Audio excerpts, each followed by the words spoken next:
November 11, 2014. Millions of players boot up Assassin's Creed Unity for the first time, and instantly, chaos. Characters, missing faces, NPCs, floating through walls, the game, unplayable.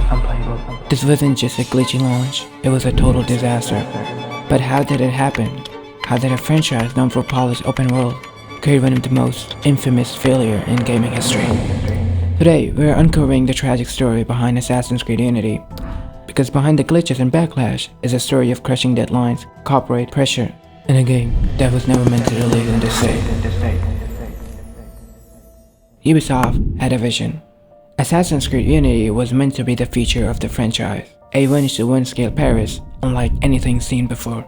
Notre Dame Cathedral recreated with insane accuracy, a brand new parkour system, making movements smoother than ever, and for the first time, co-op multiplayer, letting players assassinate together. It was Ubisoft's most ambitious project yet, but with great ambition comes great pressure. Ubisoft had just 3 years to make this game, one of the shortest development cycle in Assassin's Creed history. And worse, they were building it on a brand new game engine. This meant everything was untested, unstable, and unpredictable.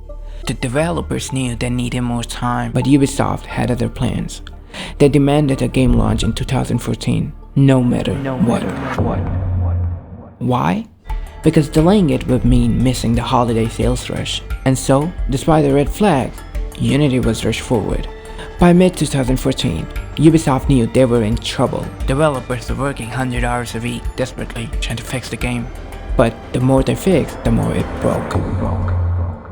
AI behavior, completely unpredictable. Frame rate, dropping below 20 FPS. Multiplayer, a total mess. QA testers flagged hundreds of game-breaking bugs per day. But with just months before launch, there was no time to fix them all. And then, Ubisoft made a fateful decision. Rather than delay Unity, they shipped it anyway, and hoped to patch it later.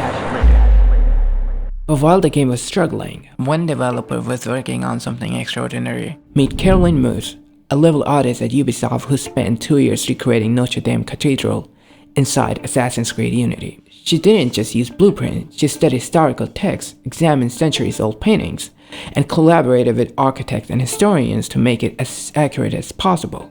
She even ensured that every stained glass window and statue was placed exactly where it belonged. Her dedication, unparalleled.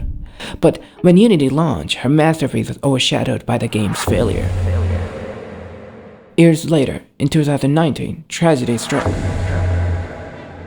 Notre Dame de Paris, flames leaping from the ancient timbers in its roof, raging out of control. Notre Dame caught fire, and suddenly, Caroline's work had a new purpose. Restoration experts turned to Assassin's Creed Unity's detailed model of Notre Dame, because it was one of the most accurate digital recreations in existence. Her work, once buried under a failed launch, had helped preserve history. November 11, 2014. The world finally gets their hands on Assassin's Creed Unity, and instantly, it's a disaster. NPCs merge into walls and float in midair.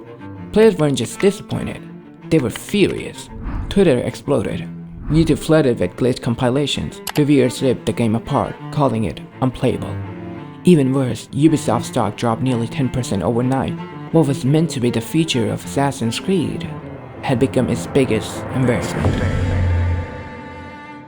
Years later, something strange happened. After countless patches, Assassin's Creed Unity finally became the game it was meant to be. Players rediscovered its beautiful world, its fluid parkour, and its unique assassination missions. And then, something unexpected. For a game once mocked, Assassin's Creed Unity had unexpectedly left a lasting legacy. Unity was a cautionary tale. A game rushed to meet a deadline, but later redeemed by time and effort. But have they actually learned that lesson? Well, now I'm gonna go to bed. So, see you in the next video. Bye.